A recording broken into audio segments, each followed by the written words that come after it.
The Vera Thomas Show. The Vera Thomas Show. The Vera Thomas Show. The Vera Thomas Show. Let's talk about it. Let's talk about it. Let's talk about it. Let's talk about it. Let's talk about it. Let's talk about it. On the Vera Thomas Show.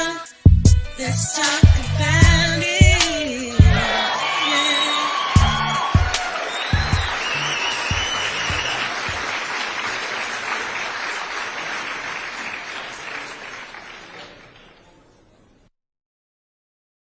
Hello, hello, hello.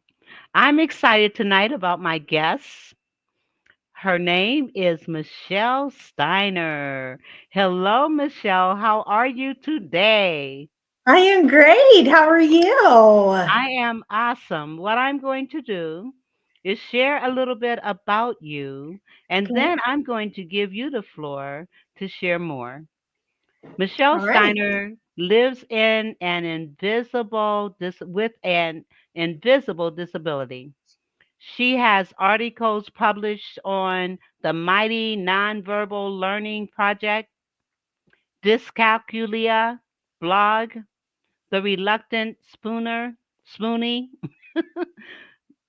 Kalapani Collective, Image, The World Has One magazine, and Word Gathering. She has had her photographer for oh, well, I'm having a problem talking here. She has had her photographs featured in Word Gathering and Independent and Work Ready. She works as a paraeducator in a school with students with disabilities. She lives in Pennsylvania with her husband and two cats. Well, I am excited that you are here, and I am going to give you the floor and let you share more about your story. How were you raised? And what impact did your childhood have on you? Thank you so much. It's so great to be here. I'm so excited to have this conversation. I was raised with two wonderful, loving parents in a great home. My mom and dad were always very supportive of me and very loving, and that made all the difference. Another really significant thing that happened during my childhood was I was diagnosed with a learning disability whenever I was in kindergarten. My teacher saw that I was really struggling in the classroom with just really simple things like tying my shoes and being able to just be able to count, do numbers. Those were really hard for me and it was really challenging. I had a preschool teacher before that that thought something was going on and recommended another year, but that was before they had preschools or early intervention programs for students that had disabilities. So it really wouldn't have made too much of a difference. But whenever I went to kindergarten, it really did make a huge impact. Whenever I was there, I was really struggling. And I was really lucky and blessed that I had a teacher that noticed that. Prior to that time, we just had legislation that was passed that said that students with disabilities had a right to a public education. So I was really blessed that I got identified early. After I was identified, my parents were called in for the meeting and they explained that I had a learning disability and that I was never going to understand math. And this was hard for my dad to understand because he's really good with numbers. But he soon saw that that's how it was. And they didn't give it my learning disability a specific name at that point. They called it they didn't call it dyscalculia. It was a learning disability and it was more of a blanket term. And they did know one thing. I was not going to be a mathematician at 5 or 6. That was already determined at that age. And I can just remember I had to repeat kindergarten the following school year, still in a public school and right in our district. But it was really hard for me. I knew right away that I was not like your typical students. Then the other students figured that out too. In fact, the bullying started really early for me. I went to a really small conservative school district, and everybody knew each other. And I couldn't hide the fact that I went to learning support. Everybody saw that. I couldn't camouflage it. And even in the classroom, people could see that I was really struggling to learn. And I can just remember feeling really discouraged. And I just wanted to learn like everybody else did, make my parents proud, and to be able to fit in. And I just couldn't seem to really do a whole lot of that. And another really big thing that happened was I accepted Christ at a very young age. I was raised Catholic, which I'm so grateful for that seed of faith that they planted in me. But my parents were also very open to other denominations, and I accepted Christ at a vacation Bible school. But my family still went to the Catholic Church, and I really didn't see God as loving. But I saw that it was really, my parents really stressed that it was important to go to church and to be involved. Another thing, I started to my grades really improved as I went throughout school. That was another big thing. I was doing well. I was in all regular ed classes by the time I was in high school, except for math, in a resource room, and I was making honor roll. Socially, it got a lot harder for me though, and I could just see how God used a lot of this. The bullying really intensified, and during that time, I was really struggling and I was to make friends. And I found a faith based art group just outside of my school district that I got involved with. And the really cool thing about that was I was with teenagers that shared the same things, interests that I liked. And none of them went to school with me. So I could shed that reputation of being the outcast that followed me from the time that I was really young. And I can just remember it was I also got to see God as loving, and that's not something I saw before, and I got to have that relationship, and that just really led to a lot of different things as well. And I can after I stopped hanging out with that some of those kids, I found an adult writing group, and God really used that in my life too. These people were just they were a couple years older than I was, and they got to see me grow as a writer and as a person. 20 some years later, we are still meeting once a month to talk about our writing, and we're in each other's lives. And I could just hear those whispers God was telling me of what to do. He was saying, or I had people telling me, you should really write about having a learning disability. I said, oh, no, that's too personal. So I think I wrote some really bad poetry and some other stuff I would not want to share with you today. And I put it on the shelf for a long time. Another really significant thing in my childhood, especially during my teen years, was what I was going to do after school. We didn't do transition plans as much as we do now, but that question came up. Well, what am I going to do? I knew I wanted to go to college. I wasn't naive. I knew that it was going to be a challenge, and I wasn't alone in that fear. I had a learning support teacher who told me, I don't think you can handle college because of your disability, and suggested a trade school. Well, nothing interested me there. I decided, okay, I'm going to go forward. Went to a college fair, found out about schools that had disability programs, met with a federally funded agency called Office for Vocational Rehabilitation. They said, yeah, that seems like that's a reasonable plan for you to go to college. But I had to get tested for having a learning disability all over again. And I've never been a great test taker. And when I took the test, the psychiatrist told me that based on my scores, I would most likely not go beyond community college. We also found out that I would not be able to drive during that time period, too. I've never been very coordinated, and my parents knew that. So we decided, well, maybe we'll wait a year before we even attempt getting the license. So my parents decided they gave me some tasks to do after that year. The first one was to go and mow our fields because we grew up in the country, and instead of making beautiful long straight lines, I made circles. So I always joke around that I know where crop circles come from. And then I almost ran our family car into the garage. And we figured we got to try to figure out what's going on here. So when I got tested, they found out that I had visual perception issues. And it just felt like 100 pounds was lifted off me at that point, because I knew that with driving, that I could be not only a danger to myself, but I could be a danger to other people. But during my childhood, God was definitely working a lot of details in my life. That is absolutely amazing. Your story is amazing, and how you overcame being bullied, and your life has been orchestrated. Mm-hmm. Your life by design order. This is a good example because he says, I know the plans I have for you, plans to Yes. prosper you and not to harm you. And you didn't, we can't see what God has for us. We can't Right. see the things we go through is for our good, even if it appears to not be so good at the time. So, your life and the art, you do art and photography. um did and let me ask you, did you in fact go to college? I did. I was able to go.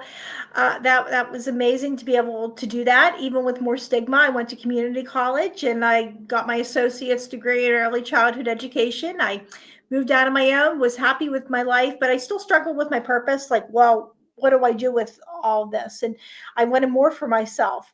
And be careful what you wish for, because it just might come true, as the Yes. old adage says. And I had to move back in with my parents during that time.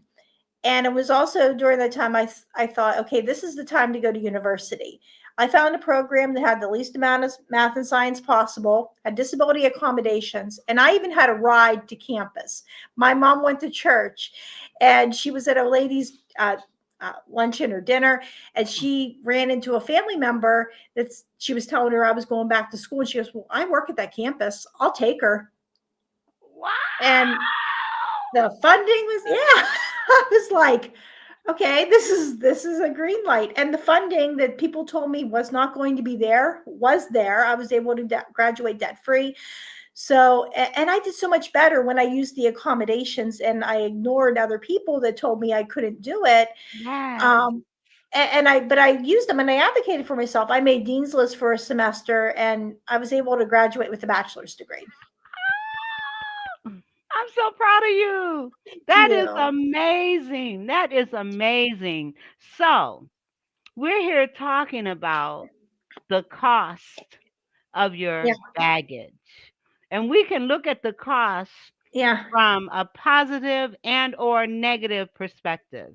Right. For you, how to talk about the cost, and let me pull up this book because this book has to do with our topic today. Mm-hmm. And I want to pull this up. The cost of your baggage. And Yes. so let's talk about that. Right. I had a friend that messaged me and said, "Hey, you might want to be interested in submitting a story to this place." And I thought, "Oh, that seems like it's a great idea. It's an anthology, so it's not just my story; it's other people's stories as well." And the story that I chose to write about was the cost of. I really considered the baggage that comes with having a learning disability, or just a disability in general. Sometimes there's a lot of baggage that comes with that. Sometimes it can be baggage that other people are telling you you can't do anything, and then you carry this baggage with you that you can't do anything, and you don't try, or you don't want to try or attempt to do things. And then there's other people that think you can do everything in life, and sometimes that comes with the baggage too. And sometimes it comes with sometimes bitterness. I mean, with other people and how they might treat you, because sometimes people aren't always kind or understanding with that. And it's just when you hold on to all that baggage, it's just one of those things you can't move forward with that. You're not able to. And it's not just about saying, okay, I forgive you on this, or I'm just going to let this go. It's really taking that pain and looking at it and saying, all right, this is what I'm going to do with it. And writing has really been a big healing for me with that, because before this, there'd be people I couldn't forgive. And And you people would know say, what? yep. Before we Mm-hmm. talk about the Yeah. baggage of Mm-hmm. unforgiveness, let me play this commercial Sure. right quick and we'll be right back. Sounds Forgiveness good. is a powerful tool for personal growth, allowing us to let go of resentment and move forward. The key to inner peace and emotional well-being. Apologies and forgiveness go hand in hand, creating space for healing and reconciliation. Inner work and willingness are essential in the process of forgiveness, requiring us to confront our own emotions and vulnerabilities. Taking a broader perspective on actions helps us understand the complexities of human nature and the impact of forgiveness on relationships. The journey of self-discovery is intertwined with forgiveness, leading us to a deeper understanding of ourselves and others. Follow Divine Marketing Pro for more personal growth.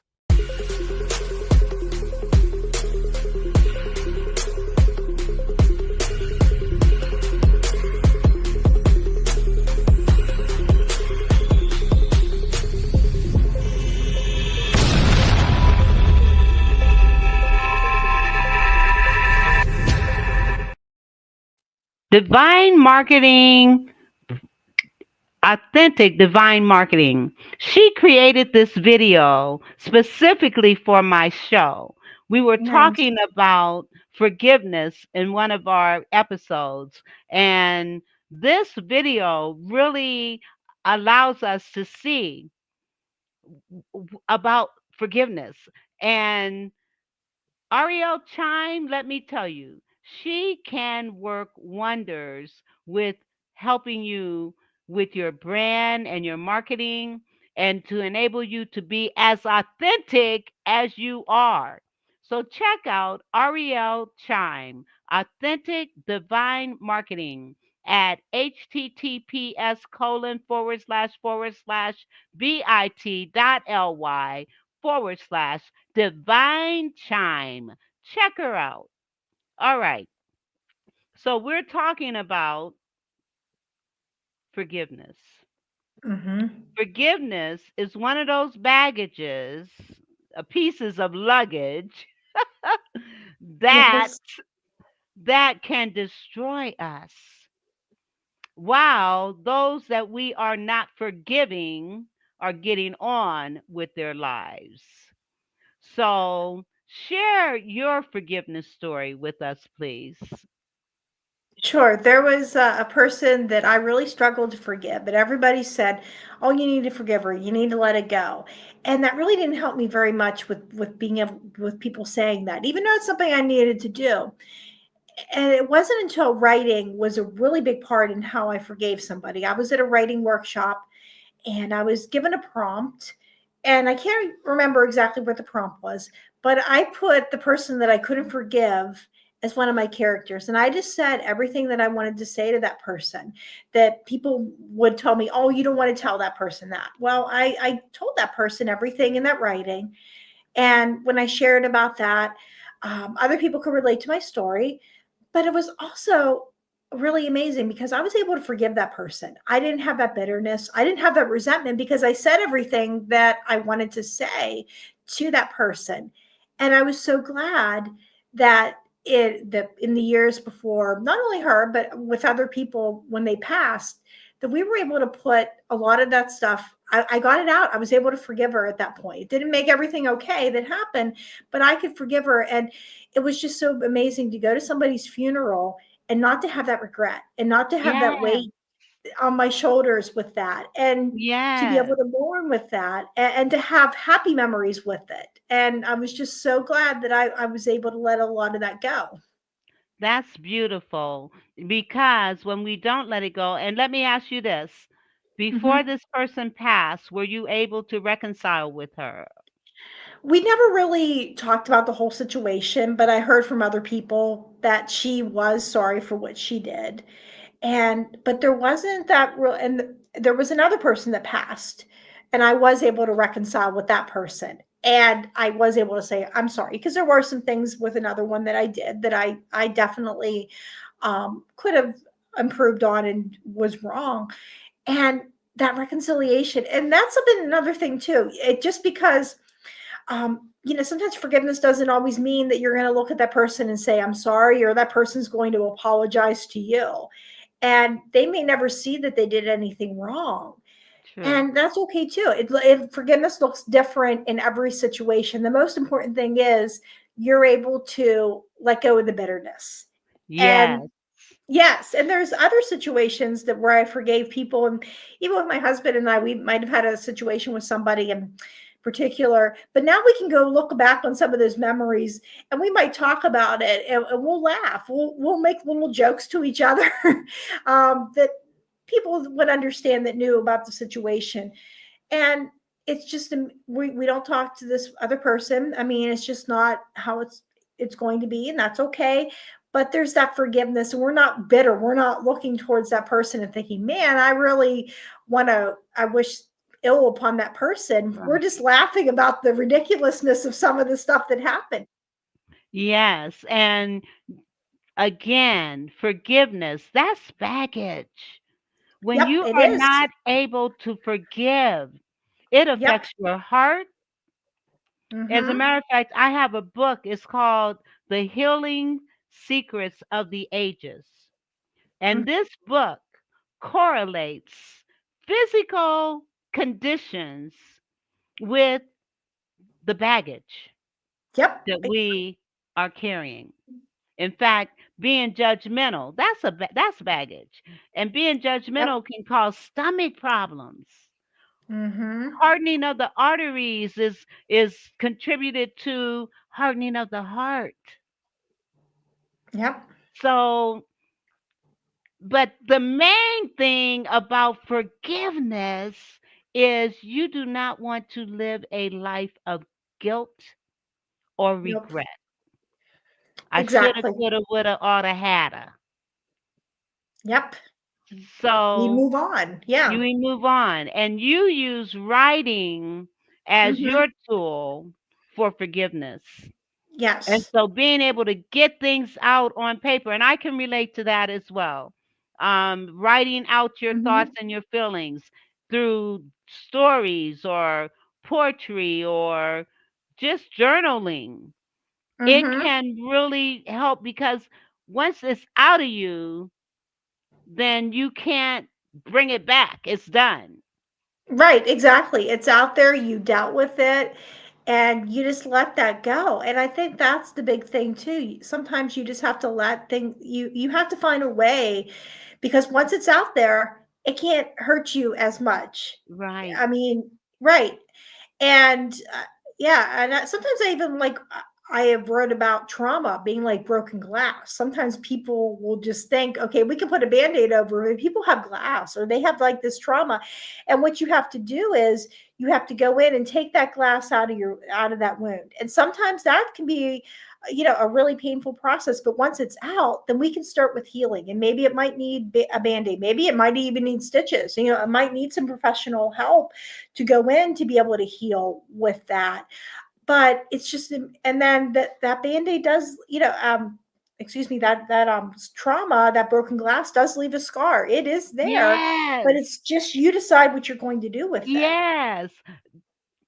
I do a presentation that Mm-hmm. talks about the words and the impact that words and certain Yep. behaviors can have on, in Mm-hmm. particularly, a child.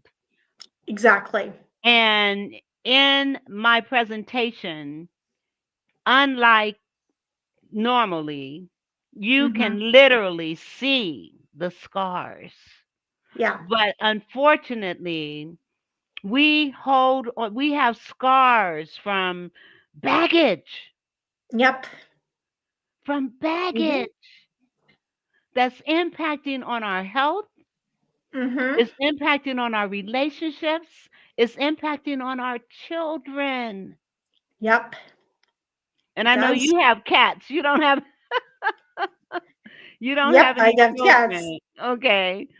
But it could even impact on your cats. I can do that, and I can see it. Maybe I don't have children, but I can see that in the children that I work with, and a Yes. lot of families that I mean, I get some that maybe I went to school with somebody and it had, we might have had issues, or you could see how they grew up, and some of that stuff is just what's going on in a lot of families, and it really affects them. Sometimes, a lot of times, people don't know how to act when they might have an issue with somebody, or somebody offends them, or they offend somebody else, because they don't have healthy patterns at home on how to deal with this. Yes. Mm-hmm. 2 out of 3 adults who have baggage, Mm-hmm. unresolved issues, it stems from their childhood. Yep, it And does. so being able to understand, you got to get rid of your baggage for your children's sake. Yep. We're going to take another commercial break and we're going to come right back. So hold on. We will be right back. Mama Knows creates high quality products that are available to be used on multiple textures of hair. Her goal is to bridge the gap to stop people from having to use multiple products because of families with multiple hair types. Her products are currently being used on men, women, children of all ethnicities. Mama Knows products are available at www.mamaknowsproducts.com. That's www.mamaknowsproducts.com. You can also find her on Instagram at Mama Knows Products because, you know, Mama knows what you need.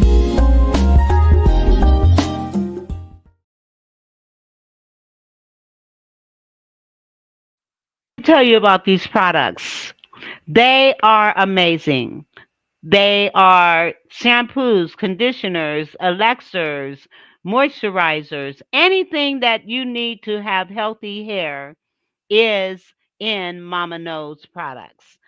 And these products are for all ethnicities, all types of hair, children as well as adults. You want to check out Mama Knows products. Why?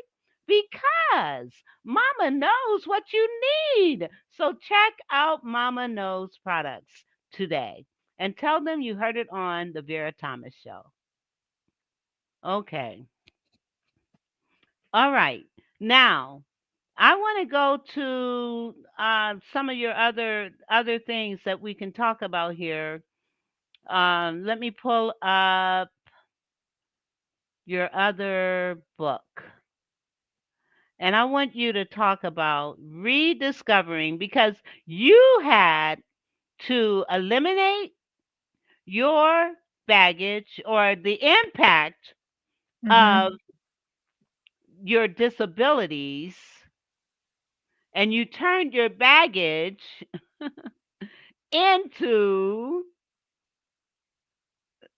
you turned your baggage into your gifts. That's the way Yes. to put it. You turned your Mm-hmm. baggage into your gifts. So, rediscovering your story. Tell us about that. Well, I went to a workshop where with different people, and we wrote about different prompts about our stories and just maybe looking at our stories from a different perspective. I wrote about, well, they had some different kinds of prompts. Some of them were fun prompts, like we wrote about our hair. That's one of the stories in the book. And then there was another one, what is your favorite place? But the one that was really impactful was writing about what is the biggest life lesson you learned. And one of the biggest life lessons I had to learn was the process of accepting my disability. And once I accepted that, I was able to look back on my story and be able to rediscover that there was a lot of beauty and there was a lot of things that were good. And other people, I was the only one that had a learning disability. Other people that had stories published in the book, some of them had mental health diagnosis. And some of them also had addictions too. But we came together and we had that chance to write about our stories and just to take another look at our lives and what brought us to this place. That's beautiful. That is beautiful. Absolutely. And Thank you. so, in your story, did you have any takeaways that you could share with our audience?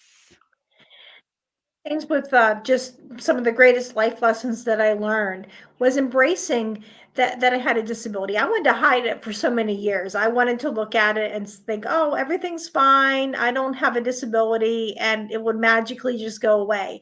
And that didn't happen. And it was also doing like positive thinking didn't work, and just doing all just really trying to cure it did it. But what really helped me was when I finally realized, okay, I do have this disability. There's some things I can't do, and there's some things that I'm going to need some support in. So I know if I'm going to college and back to school, I have to have a note taker. I need to have extended test time, and I need to try to not get involved with math and or science because it's going to be a real challenge for me. But I also saw some really good things in my life too with having one. There's things I can do. I can read really well. I can write really well, and I just found when I really focus on those things that I can do, that I just feel so much more empowered than I focus on what I'm not able to do. Yes. And that's a Mhm. key thing. Focus Yep. on your strengths and not your Yep. weaknesses. Let me put that in here. Focus on your strengths. Hmm. Yes. And not your weaknesses. That is key. And the Yes. other thing, Michelle, being weak in math and science, there are a lot of people that have that issue.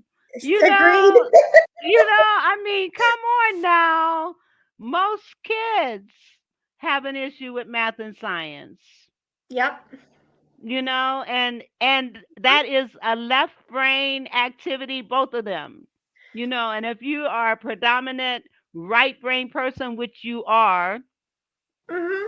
it's understandable why math and science may be a challenge. Exactly. And that really works with my what I do in the school. I can help the kids with anything as long as it doesn't involve math, or we get to the math portion with science. If you want to do like the fun things with looking up things in vocabulary, I'm pretty good about doing that. I think Yeah. that's always a really neat learning thing. Yes. But but I think sometimes that how God has used that is also that empathy, because I can look at Yes. a student that's struggling, and I know what they're feeling. I know what most of them are, not every single one, but I know what that's like to struggle.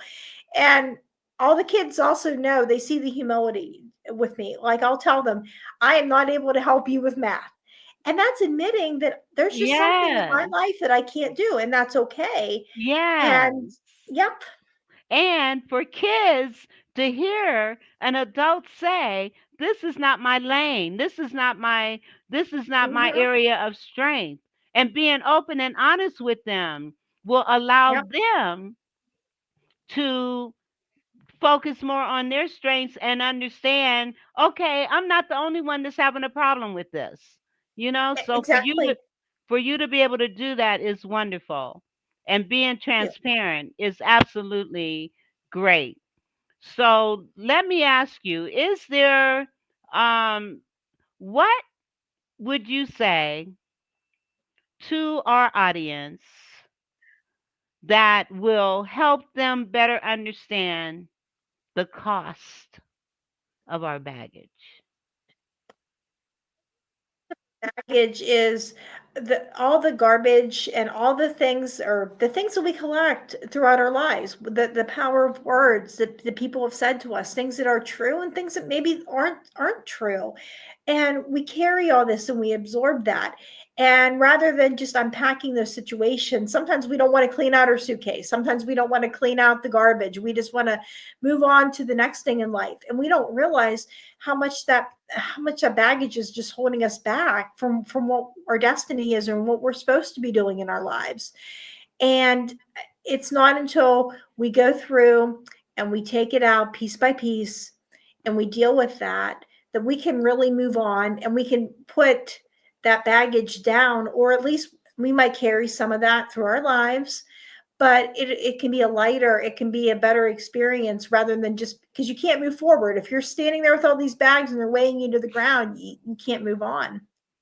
You cannot. And you talked about the power of words. Life and death is in the power of the tongue. And Yep. scripture says that life and death is in the power of the tongue. Yes. And this book that I made reference to, it says the body feeds on man's words. Yep. It says when those words are life giving, they are health producing. Mm-hmm. When those words are life giving, they are health producing. When we speak to ourselves in such a negative way by saying we can't, and see, you did not allow that to be a part of your vocabulary, and that is amazing. You did not allow what other people said about you or even to you. For teachers to say the further you go is community college, and I was told the only thing that I could do was be a secretary. I Wow. was told that, and I'm not secretary material.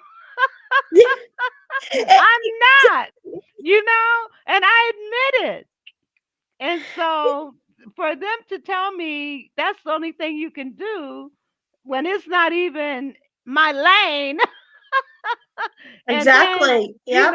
and here you are, I mean, Eleanor Roosevelt said, no one can make us feel inferior without our permission. Mm-hmm. And you took that to heart. Yes. And even though as a child you felt all this stuff and you were hurt by how people treated you, the Lord put you in positions and in places where you could actually expound and explore who you Mm-hmm. are. And one of the things, and I should have asked you for some pictures of your photography. I don't know why I didn't ask you that question. I'd love to see some of your artwork, and I would love Sure. to be able to share it with our audience. And Yes. so tell me about all the things that you're doing right now. Sure. Well, I have a blog called Michelle's Mission where I write about my life with a learning disability. And I use a lot of nature metaphors because that's really powerful in my life because I can look at things such as I love butterflies. And I can sometimes I might talk about the transformation that a process that a butterfly goes through and how I've been transformed in my life. And I also love photography. As I said, I'm not able to drive because of my disability. So I am really blessed to have people that can take me. My husband takes me to work, and I have a great coworker that takes me home at the end of the day. But when I don't have a ride, I get that chance. I walk to where I need to go, and on my walks, I literally get to stop and smell the roses. And it's Awesome. just yeah, it's just such a blessing to do that. And people tell me I bring out the details in a flower that they would miss. And I just think that if I was in a car driving, I'd be so focused on the road that I would miss so much of my life. And rather than being sad, I'm so grateful I get that opportunity to do That's that. beautiful. That is absolutely beautiful. And see, she turned what sounds like a disability into a way of life that has produced for her art, her photography. And you work with young, and tell me about your job and what you're doing with that. I work as a paraeducator in a school, a teacher's aide, and I help the teacher and the students in the classroom. But sometimes it goes beyond just helping them with their work. I do get that opportunity, but it's showing them how to advocate because so many of my students are going to are with me, but someday they're going to leave me. I hope that they graduate and they're able to lead fulfilling lives, but their disability is going to stay with them. So it's so important that they know from a very young age how they're to advocate for themselves. Absolutely. I remember I worked for a rehabilitation one, as a matter of Mhm. fact, my first job out of high school before I went to college. It was a secretarial position. I was a receptionist for this organization, but I was promoted like 3 times within a year. And the last promotion was working with people with disabilities. And I then developed a program for them called To Mhm. Look Nice is to Feel Nice. And you are doing the same thing with these kids by helping them to see themselves beyond whatever disabilities they may have. Mm-hmm. And that's transformation. That's like the butterflies that we love. Yes. Transformation. Absolutely. I am going to play another commercial and then Mm-hmm. we will be back and talk some more.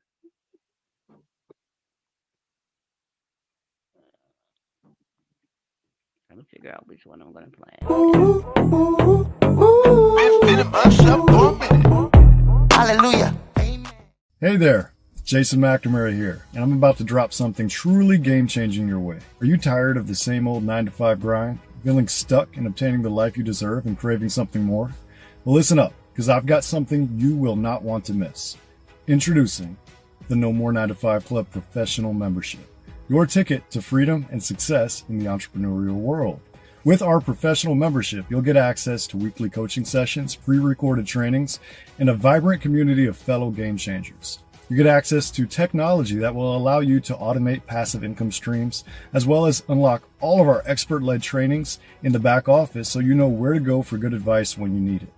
You will also use the club to build up a residual income stream with a 2-tier 33% affiliate commission unlocked at this level, allowing you to help people help themselves while generating a residual passive income stream for yourself. And here's the kicker. For a limited time, you can unlock all of this just for a $1.11 donation to our club foundation. I like this one. Your first month is on us. So what's holding you back? Click the link below, make your donation, and let's start building the life and business of your dreams together. Here at the No More 9-to-5 Club, we're all about turning dreams into reality and smashing through those glass ceilings. That's what I'm talking about, Jake. Whether you're a seasoned entrepreneur or just starting out, we've got the tools and support you need to thrive and evolve. And don't forget to sign up for our bootcamp training. It's the perfect way to kickstart your journey and unlock even more perks. So what are you waiting for? Join the No More 9-to-5 Club today and let's make those dreams a reality. I can't wait to see you on the inside. You only get one now. Invest it in your better future. Let's make magic happen together.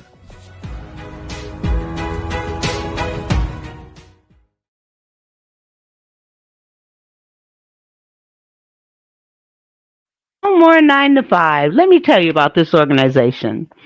They will provide you with an opportunity to network with people from all over the world. They will provide you with mastermind trainings. They will allow you to find, discover, and work your purpose and your passion. I strongly recommend that you join No More 9 to 5. And you can join for $1.11 right now to check it out, to peruse their website and all their programming, and they support veterans. So you want to check out No More 9 to 5, and you can go to https colon forward slash bit.ly forward slash no more the number 9 the number 2 the number 5 BT, and tell them you heard it on the Vera Thomas show. So check out No More 9 to 5. All right. Now, Miss Michelle, Yes. tell us what is it that allows you to live your purpose and your passion? I think a lot of what helps me to live my purpose and my passion is being able to help other people. I think that is the biggest thing. I really want to work with other people to be able to encourage them and to be able to educate and to be able to empower and just to be able to help other people to be able to find what their purpose and their passion is in their life. I think that's important. And also, God is what helps me too, having faith, because God has brought me through so many things. I used to wonder, well, what good could come out of having a learning disability? And I just get to see that God wasn't only using it for my good, wasn't using it for necessarily just for me to have success in life, but he was using it so I could lead other people to that. And just every experience has really helped me with finding my purpose and my passion. I love it. That is wonderful because, to the extent, as a matter of fact, Zig Ziglar says, to the extent that we are willing to help other people, is to that extent that we move forward and help ourselves actually. And so, helping others, I mean, God bless you for having that spirit. And I think, with all that you've been through and that baggage that you've shed, that is awesome. And um one of the pieces of luggage that you talked about, which is so important, is forgiveness. Hmm. Forgiveness is key. It is key. Let's talk about some of this other baggage that people find themselves carrying and they don't need to carry. One of which is worry. How do you deal Hmm. with worry? Well, I give a lot of that to God. I mean, then just ask Him to do that. But I mean, I definitely do worry about a lot of, I do, will be concerned about things. But I think the biggest difference is I'm better about it now than when I was younger. When I was a lot younger, I couldn't see ahead. All I could see was what was in front of me. And that was something that was really, uh, I could only just see that it was the situation. I thought, oh, how's this going to work out? I can just remember being really discouraged, especially when I was a young child. That was really hard because I couldn't see ahead, and I was just thinking, oh, life's always going to be hard. And then I got to see how God has worked out a lot of my situations for my favor, and it turned out to be something even better. I can remember as an adult, I there was a situation. I think it's whenever I had to move back in with my parents for financial reasons, and it was really hard. And I had somebody at church that asked me, "Well, didn't you pray about it?" And I was so discouraged because, yeah, I did pray about it, but God had other plans, and those plans that God had for me were even greater than I could imagine. It worked out so much better with being able to move in with my parents during that time, and there was those opportunities that happened afterwards. And I think, yes, sometimes I still worry, sometimes I still get in that thing where I think, oh, it's never going to work out, but then God just says, well, I've worked this out for you before. Do you not Right. trust that I'm going to do it again? Exactly. If Yep. he did it for you before, Right. why would he do it again? You Yep. know? And Right. and that's why we don't need to worry. As a Yeah. matter of fact, I had a sign on my refrigerator that said, "Why worry if you're going to pray? Why Yeah. pray if you're going to worry?" You put Mhm. it in his hands. He said, "Cast your cares upon him." He Mhm. also said, "Come, my yoke is easy." Yep. And that yoke, that's the baggage. That's the Yep. baggage. You Mhm. know? And so worry, if any of you out here listening worry about stuff, write down every single thing you're worried about and put Mhm. it in a drawer and come back to it 6 months later, even 6 weeks later, and you will notice whatever it is you were worried about, it either took care of itself or there was needless worry. So why worry? Let Yep. it go. One of the other pieces of baggage is living in the past. Mhm. What do you have to say about that? That is something that I have struggled with too, especially with having, having a disability and being bullied. I think that's something that people can sometimes live in the past with every regret and thinking, oh, I wasn't accepted. What's wrong with me? And for me, I've had to move forward and realize, okay, these were maybe people I went to school with. I can have a relationship like on my terms with that. And I really haven't felt a need maybe to go back to a high school reunion or to do that. But I don't have that bitterness towards them. But I've moved on with my life. I haven't let that stop me from finding people that do like me and do have the same interests. And I can't let that what happened in the past be that excuse or that thing that's going to hold me down from baggage to moving forward. Love it. And you cannot move forward. Yeah. looking back. No, you can't. You can't. Nope. You can't. It's impossible. You Mhm. cannot look. As a matter of fact, scripture, Yep. when Lot and his wife left Mhm. Sodom and Gomorrah, what did the Mhm. Lord say? He Tell them not to said, look back. "Do Yep. not look back." Yep. He said, "Do not look back." And she looked back, and she's probably Yep. still standing there. Yeah.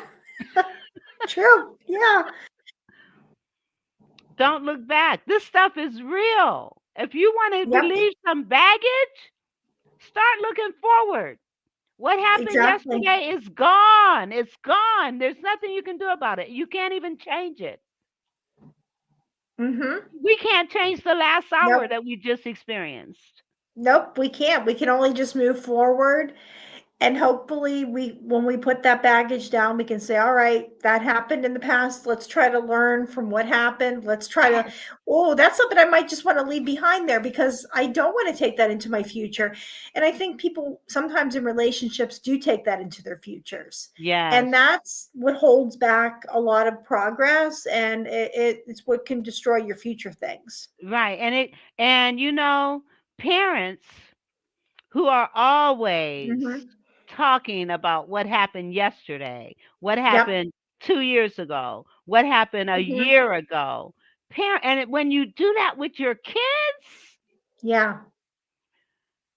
you know, every day is a new day. Every day is a Yep. clean slate. Every day is a clean slate. Hmm. And that's how we need to operate with each other. A new day, Right. a clean slate. A new day, a clean Yep. slate. Wow. Exactly. Yes. All right. So we talked about the baggage of looking back. We talked about the baggage of worry. We talked about the baggage of allowing our disabilities to impact us to the point of immobility. Mhm. And Michelle, she has taken that baggage, she's put it on the shelf. And I know, because I know from my own personal experience, when there are times when we hear those negative tapes Right. that were played Mhm. as a child, Mhm. but we have the ability to let it go. When Exactly. we hear those things that were told to us as a child, turn them around and make it a positive. If you were told stupid, if you were told you were stupid, tell yourself you're smart. If you Yep. were, if you were told whatever that was negative, turn it around and make it a positive and start Exactly. speaking it into yourself. Speak life into yourself. Mhm. Exactly. All right, so let me reiterate. We talked about worry, we talked about doubt, fear, forgiveness. Well, we didn't say a whole lot about fear. Let's talk about fear for a minute. Tell I think me, there go ahead. I think fear is a big thing with having a disability. Sometimes there might be that fear. I know whenever I was in college, I was always afraid, well, what's going to happen if I don't pass? What's going to happen if I fail this test? And some people would tell me, "Oh, don't worry, none of that's going to happen." And things did happen where it was tough. And the thing about the fear though was I would those things may have happened, but God led me out of them, or God provided a way for me. When I was at community college, that involved getting a math waiver and taking a class in place of that. Whenever I was at university, I didn't get the option to take a class in that. I had to go through it, but the professor could see I was really trying, and I was going to tutoring, and I was doing what I was supposed to do, and I was able to pass. He passed me in the class, and I think that fear, people just automatically will think, okay, you have nothing to be afraid of. Well, sometimes you do have things that you're going to face that are going to be tough, and that fear is there for a reason. But I think it's also you have to have that faith that God's going to bring you to that, but He's also going to bring you out of it, and to be able to find a way with that. Absolutely. And scripture says, fear not. Yeah. Scripture Hmm. also says God has not given us a spirit of fear, but of love and of power and of a sound Yes. mind.